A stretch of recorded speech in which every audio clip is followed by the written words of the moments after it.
Les yeux réagissent à la lumière. Le nez capte des odeurs. Les oreilles sont sensibles au bruit. La langue perçoit la saveur des aliments. La peau est sensible à la température et son contact avec les objets permettent d'identifier leurs caractéristiques. Ces organes sont associés à nos sens. Ce sont les organes sensoriels. Quand un organe sensoriel est stimulé, il génère des messages nerveux. De nature électrique, ces messages se propagent dans des organes sensoriels, au cerveau ou la moelle épinière. On les appelle messages nerveux sensitifs. Et ils empruntent le circuit des nerfs sensitifs. Le cerveau et la moelle épinière sont des centres nerveux. Ils analysent les messages nerveux sensitifs qu'ils reçoivent. Selon l'organe sensoriel qui la génère, un message nerveux sensitif arrive à un endroit précis. De ces centres nerveux, les messages issus des yeux arrivent dans la partie arrière du cerveau. Les messages issus de la peau arrivent dans la partie médiane, etc.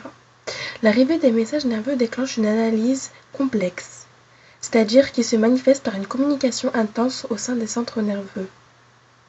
Des messages nouveaux sont générés et échangés.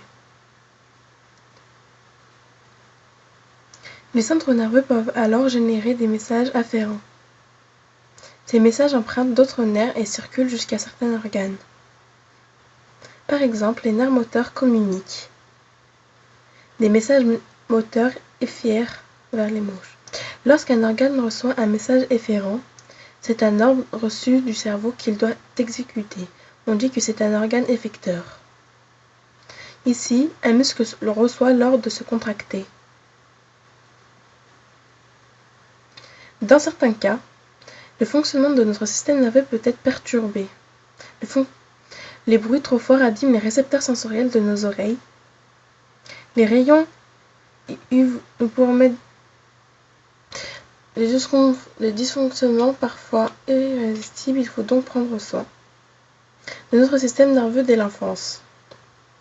En cas de fatigue, l'interprétation des messages sensitifs à faire est moins rapide et moins précis. Les messages efférents envoyés aux organes sont moins adaptés à la situation.